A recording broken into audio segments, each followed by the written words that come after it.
고린도전서 12장 1부 은사의 다양성과 통일성이라는 제목입니다. 고린도전서 12장 1절부터 11절까지 낭독합니다. 형제들아, 신령한 것에 대하여는 내가 너희의 알지 못하기를 원치 아니하노니 너희도 알거니와 너희가 이방인으로 있을 때 말 못하는 우상에게로 끄는 그대로 끌려갔느니라. 그러므로 내가 너희에게 알게 하노니 하나님의 영으로 말하는 자는 누구든지 예수를 저주할 자라 하지 않고 또 성령으로 아니하고는 누구든지 예수를 주시라 할 수 없느니라. 은사는 여러 가지나 성령은 같고 직임은 여러 가지나 주는 같으며 또 역사는 여러 가지나 모든 것을 모든 사람 가운데서 역사하시는 하나님은 같으니 각 사람에게 성령의 나타남을 주심은 유익하게 하려 하심이라. 어떤 이에게는 성령으로 말미암아 지혜의 말씀을, 어떤 이에게는 같은 성령을 따라 지식의 말씀을, 다른 이에게는 같은 성령으로 믿음을, 어떤 이에게는 한 성령으로 병 고치는 은사를, 어떤 이에게는 능력 행함을, 어떤 이에게는 예언함을, 어떤 이에게는 영들 분별함을, 다른 이에게는 각종 방언 말함을, 어떤 이에게는 방언들 통역함을 주시나니 이 모든 일은 같은 한 성령이 행하사 그 뜻대로 각 사람에게 나누어 주시느니라. 아멘. 핵심을 정리합니다. 사도 바울은 7장에서 성도의 결혼 문제, 8장부터 11장까지 공적 예배식 교회 내 질서 문제와 예배부 착용, 성찬의식과 관련된 교훈을 가르친 후 이제 12장부터 14장까지 교회의 공적 예배는 물론 교회 생활 전반에 있어서의 은사의 질서 있는 활용에 대해 권면합니다.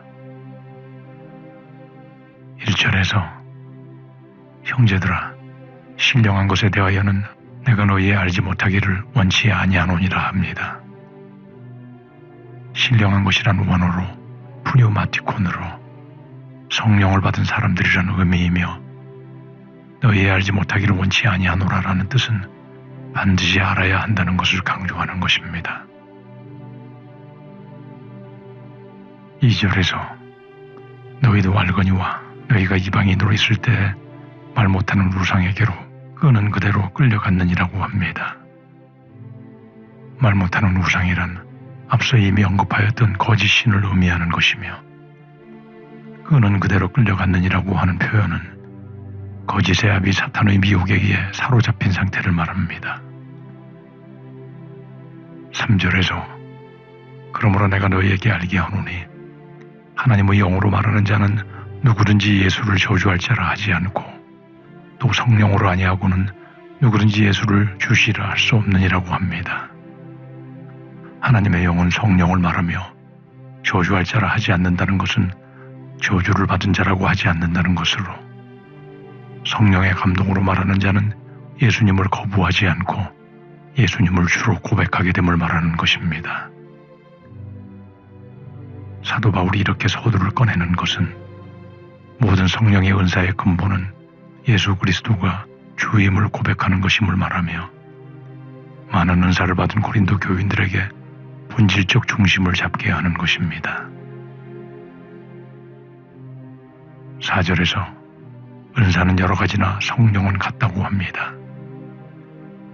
은사는 선물이라는 뜻을 가진 원어인 카리스마에서 나온 것이며 하나님께서 성도에 따라 적절하게 주시는 감사함과 겸손함으로 활용해야 하는 은혜의 선물인 것입니다. 그러므로 성도별로 다양한 은사를 받을 수 있으나 그 역사하시는 주체는 동일하신 성령님 한 분임을 말하는 것입니다. 사도 바울이 이렇게 표현하는 것은 고린도 교인들이 자신들이 소유한 은사만이 독보적이라거나 우월하다는 생각에서 벗어날 것을 종용하고 있는 것입니다. 5절에서 직임은 여러 가지나 주는 같다고 합니다. 직임이란 헬라어로 디아코니온이며 교회 내의 섬김 봉사의 책임을 의미합니다. 마찬가지로 봉사와 섬김은 맡은 자의 능력에 따라 여러 가지이지만 그 책임을 주신 분이자 교회의 머리 되신 그리스도를 섬기기 위해 주어진 것일 뿐임을 말하는 것입니다. 6절에서 또 역사는 여러 가지나 모든 것을 모든 사람 가운데서 역사하시는 하나님은 같으니라고 합니다. 역사라는 단어는 힘, 활동력을 의미하는 에네르게마를 번역한 것으로 에너지라는 단어의 어원입니다. 즉 성령을 통해 행하는 힘은 여러 가지이나 이에 주관자이신 하나님은 한 분이심을 강조합니다. 은사와 직임, 역사가 모두 삼위 하나님을 통해 그리스도인들에게 주어진다는 사실을 말하며 고린도 교인들에게 이러한 다양한 은혜의 근본은 동일한 성삼위 하나님이심을 강조하는 것입니다. 7절에서 각 사람에게 성령이 나타남을 주심은 유익하게 하려 하심이라 합니다. 이 구절은 하나님께서 성령의 은사를 모든 그리스도인들에게 주시는 목적에 대해 말하는 것입니다. 유익하게 하려 한다는 뜻은 교회 공동체에 유익을 준다는 뜻이며 각 성도들을 통해 성령의 은사가 공개적이며 명확하게 드러나는 것은 바로 교회 공동체 전체에 유익을 주기 위함임을 말하는 것입니다. 그리고 8절에서부터 10절까지 성령에 의해 분배되는 다양한 은사의 목록들을 열거합니다. 8절에서 어떤 이에게는 성령으로 말미암아 지혜의 말씀을, 어떤 이에게는 같은 성령을 따라 지식의 말씀을 준다고 합니다. 이는 두 지적 은사인 지혜의 말씀과 지식의 말씀이 성령을 통해 주어짐을 말합니다.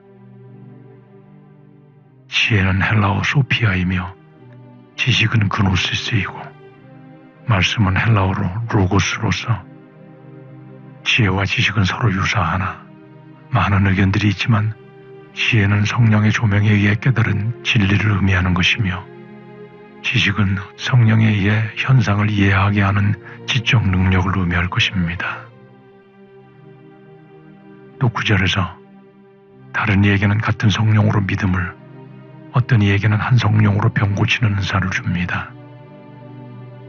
사도 바울은 모든 은사가 같은 성령님으로부터 오는 것임을 반복 강조합니다. 믿음이란 헬라어로 피스티스로서 통상적인 믿음이 아니라 특별한 큰 믿음을 의미하며 이어지는 병 고치는 은사, 즉 치유의 은사는 이런 큰 믿음을 기초로 하여 성령의 감동과 지시에 의해 육체와 영혼의 질병에 대한 회복이 허락됨을 말합니다.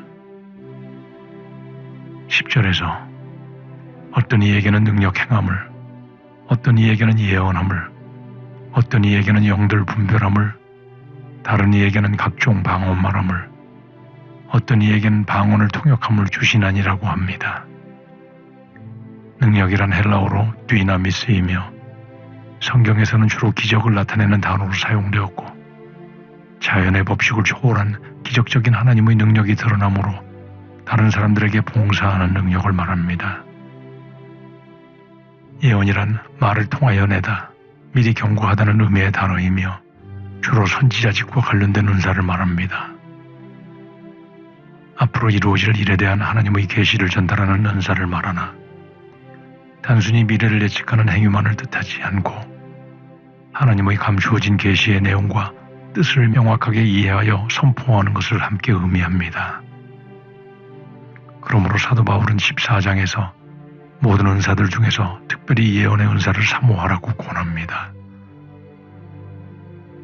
영을 분별한다는 데에서 영이란 헬라어로 푸뇨마이며 분별이란 구별, 가려낸다는 뜻으로 어떤 현상이 하나님의 영으로부터 온 것인지 아니면 귀신으로부터 온 것인지를 분별하는 능력을 말합니다. 사도행전 5장에서 베드로가 아나니아와 삽비라의 마음속에 거짓을 말하는 영이 들어있다는 사실을 아는 것이나 사도행전 8장에서 마술사 시몬의 마음이 악독하고 불의한 영에 얽매여 있다는 사실을 간파하는 것 등이 이 영분별의 사례가 될 것입니다. 방언이란 본래 각 민족들이 사용하는 언어를 뜻하지만 본문에서의 방언은 성령의 감동 상태에서 성령이 말하게 하는 말을 사람의 입을 통해 표현되는 현상을 말합니다. 방언을 통역한다는 것은 성령의 감동으로 나오는 말은 인간의 이성적 능력으로 이해할 수 없으므로 통역, 즉 번역이나 해석이 필요한 것이므로 성령에 따라 이 말을 통역하여 알아들을 수 있는 말로 바꾸어 전하는 은사를 말하는 것입니다. 11절에서 이 모든 일은 같은 한 성령이 행하사 그 뜻대로 각 사람에게 나눠주시느니라고 정리합니다. 사도 바울이 이렇게 성도들에게 여러 가지로 주어지는 성령의 은사를 언급한 것은 결국 이 모든 것이 한 성령님이 행하는 것이며 이 성령님은 곧 그리스도를 거부하지 않고 그리스도를 주라 말하게 하는 성령이심을 강조하는 것이며 이 성령의 은사로 말미암아 교회 공동체에 유익이 되는 선물임을 말하는 것입니다.